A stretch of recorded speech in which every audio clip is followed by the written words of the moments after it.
Alors bienvenue à tous sur Marmite TV. Donc aujourd'hui je vais vous présenter une recette de pâtes fraîches. L'alternative aux pâtes que tout le monde achète là, qui sont déshydratées. C'est pour vous montrer que les pâtes fraîches c'est hyper facile à faire et ça coûte honnêtement que dalle. Donc pour ça il va nous falloir... Alors avant de... Je coupe vite fait 2 secondes. Si vous n'avez pas de robot comme ça se fait à la main. Vous allez passer un peu plus de temps, c'est un peu plus fastidieux, mais ça se fait très bien aussi à la main. Donc voilà, donc là on repart. Donc pour ça, il nous faut 400 g de farine. Donc vous prenez de la T45, de la T55, ce que vous trouvez, vous pétez pas la tête. Donc hop, les 400 g. À ça, on vient y mettre 4 œufs.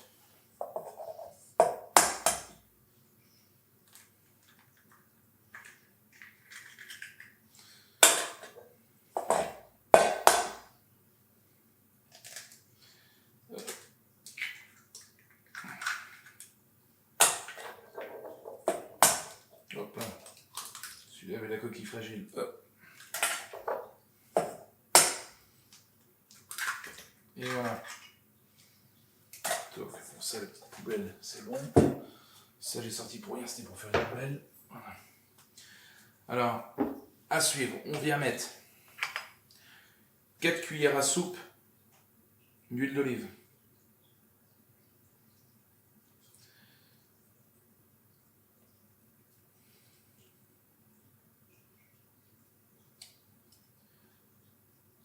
Hop, et voilà.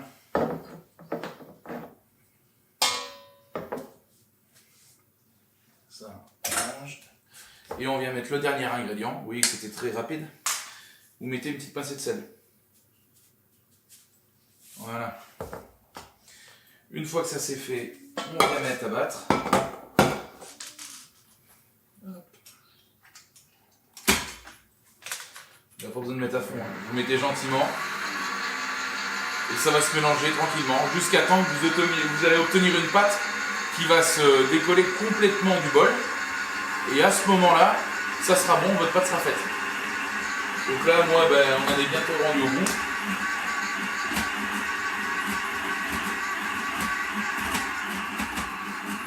Alors selon les œufs, ça peut arriver des fois, si vos œufs, les œufs sont un peu petits, vous voyez qu'ils manquent légèrement. Soit vous remettez une petite cuillerée d'huile d'olive, ou vous mettez quelques gouttes d'eau. Ça marche très bien.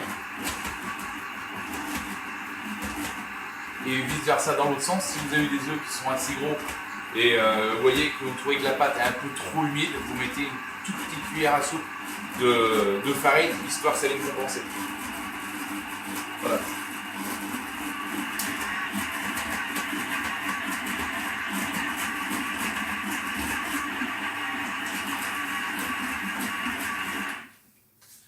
Et voilà, c'est fini.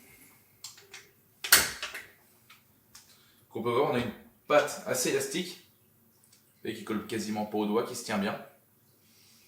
Et donc là, une fois que vous en êtes rendu là, il ne vous reste plus qu'une seule chose à faire, c'est laisser la pâte se reposer pendant une bonne demi-heure. Vous pouvez mettre un linge par-dessus, quelque chose, il n'y a pas de problème, et c'est bon. Donc là, je vous montre. Hop, et voilà. Donc là, on peut voir, on a une bonne pâte, bien élastique. Là, on voit, il n'y a pas de grumeaux, il n'y a rien. Donc là, vous laissez reposer votre pâte pendant, comme je vous ai dit, une bonne demi-heure. Et après, on pourra passer à la partie finale pour monter les pâtes. Donc je vous reprends tout de suite pour la suite. Donc là, on se retrouve une bonne demi-heure, même un peu plus après. Hein. Donc là, on récupère notre pâton. Hop, et voilà. Donc là, on peut voir, on a un beau pâton bien élastique, une pâte bien souple, là c'est parfait. Si vous voyez que ça a tendance à un peu trop à coller encore, vous pouvez fleurer un petit peu sur la table, vous en mettez aussi par-dessus et vous relaxez un peu votre pâte. Là, moi ça va. Donc là, on va venir faire un boudin. Hop, et on va venir le débiter en tronçons.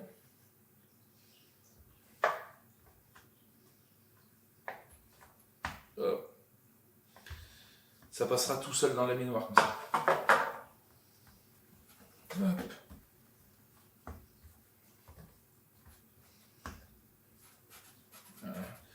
Hop, là on vient de l'aplatir un petit peu. Voilà. Donc là, pour ceux qui ont un laminoir, faut partir. Alors vous n'êtes pas obligé de partir au dernier cran. Moi je pars à l'avant-dernier cran. Vous faites un passage et vous repassez à 2 ou 3 crans en dessous. Moi, vous voyez, mon laminoir il va de 7 à 1. Donc là, je vais le passer à 6. Et deuxième fois, je le repasserai à 3.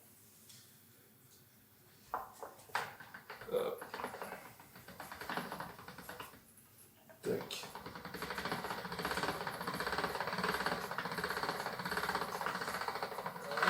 Et voilà. Là, je passe le laminoir à 3. Hop. Et on est reparti.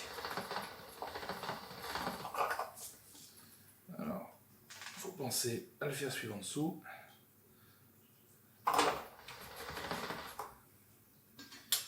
Hop là.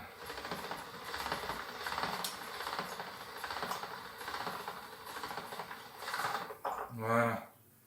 Et là, ça vous fait des belles bandes de pâte. Donc là, vous venez les poser à reposer. Alors, si vous voulez, vous pouvez venir les saupoudrer de farine, les fleurer un petit peu, ou laisser comme ça. Pour ceux qui n'ont pas de laminoir, et ben, va falloir le faire donc avec un rouleau. Vous les aplatissez le plus possible, jusqu'à temps d'arriver à peu près à une épaisseur qui vous plaît. Et il faudra venir après les débiter avec un couteau. Là, il n'y a pas beaucoup d'autres solutions. Après, si vous voulez investir dans la laminoir, honnêtement, c'est pas le prix que ça vaut. Hein. On en trouve à tous les prix. Il n'y a pas besoin de prendre un truc hyper perfectionnel.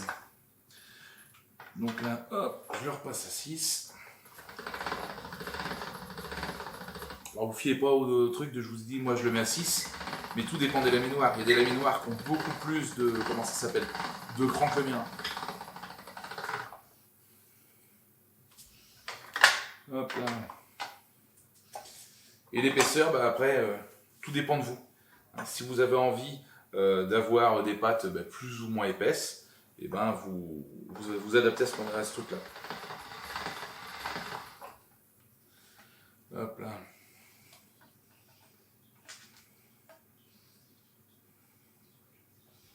Hop. Si vous voyez que ça a tendance un petit peu à coller au niveau du laminoir, ce que vous pouvez faire, c'est soit le saupoudrer un petit peu avec de la farine, ou alors attendre un petit peu que votre pâte retravaille, ou vous la refleurez légèrement. Ça arrive. Voilà. Moi je vois celui-là, il a collé un peu plus que l'autre. Donc moi ce que je vais faire celui-là, je vais venir le fleurer de farine un petit peu, je vais le replier en deux et je vais le repasser une fois dans la laminoir pour rattraper un petit peu ce qui s'est passé. Voilà. Et donc une fois que vous avez fait ça, le mieux c'est, comme je vous ai dit, vous saupoudrez un petit peu de farine, vous laissez reposer encore un petit quart d'heure, et après vous pourrez venir passer soit dans votre laminoir partie spaghetti ou partie tagliatelle, ou si vous avez d'autres formes de pâtes dans votre laminoir, vous faites comme vous le sentez. Et une fois que c'est fait, alors normalement pour bien faire, il faudrait avoir des petites baguettes en bois et vous venez pour reposer vos pâtes dessus, qu'elles aient le temps un petit peu de sécher, que éviter qu'elles collent entre elles. Parce que si vous les reprenez une fois qu'elles sont faites, vous les mettez dans un saladier, elles vont toutes se agglomérer, c'est une catastrophe. Hein. Moi je me prends pas la tête, j'ai le plan de travail qui est assez grand et moi au fur et à mesure je les repose à plat sur le plan de travail, je les saupoudre légèrement de farine et c'est bon. Voilà. Donc là moi je finis de faire ça et je vous reprends. Toutes mes pâtes, hein, j'ai fleuré bien le plan de travail parce que je ne l'ai pas tout à fait fait au début, je me suis dépêché dans la vidéo et ça collait, mais voilà, donc tous les pâtons sont faits, celui qui avait un petit trou, vous voyez, je l'ai repassé, ça se voit plus. Donc après, si vous voulez avoir des beaux pâtons bien rectangulaires, jolis, hein, vous pouvez les repasser plusieurs fois jusqu'à temps que ça soit rectangulaire avant de changer le truc. Moi honnêtement, c'est pas ça qui va changer le goût du produit. Hein. Donc là, le conseil, c'est vous embêtez pas à passer des grandes longueurs comme ça, c'est une catastrophe. Moi là, je vais venir les redébiter. Vous voyez, comme celui-là, là, je vais venir le débiter en deux. Et là, déjà, à passer, ça ira beaucoup mieux. Donc là, moi, je ne fais pas en spaghetti, je vais le faire en tagliatelle. Donc, hop, c'est parti. Voilà.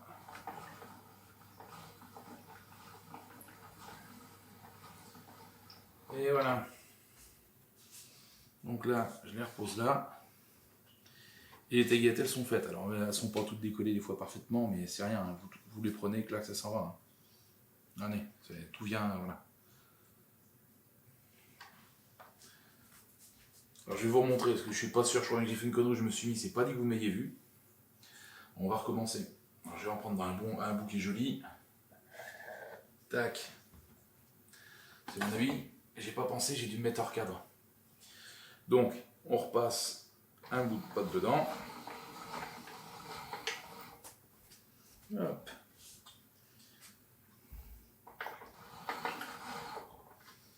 Bien penser à le faire suivre. Hop.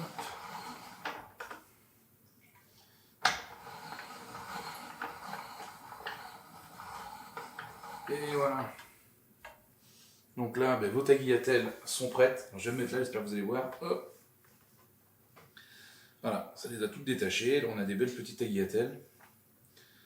Donc là, le truc, c'est que le temps que vous passiez ça, vous remettez bien où vous avez fleuré votre table pour éviter que ça colle tout, à moins que je vous dis, vous faites comme je vous ai expliqué avec des petites baguettes. Voilà, mais là, sinon, vous faites comme ça et là, c'est bon. Donc moi, j'ai tout passé ça. Bon, après, pour la suite, il n'y a rien d'exceptionnel. Je vais vous expliquer un petit peu la cuisson. La cuisson, pour ça, vous prenez 1 litre d'eau, ou 2 litres selon le volume que vous faites, et vous rajoutez 10 grammes de sel dedans. Comme ça, vos pâtes elles sont bien cuites.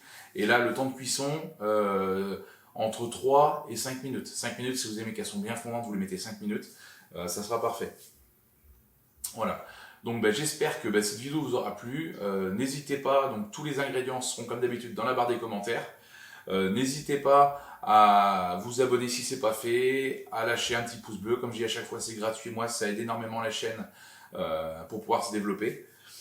Voilà. Et puis je vous dis donc à bientôt et bonne dégustation à tous. Allez, salut!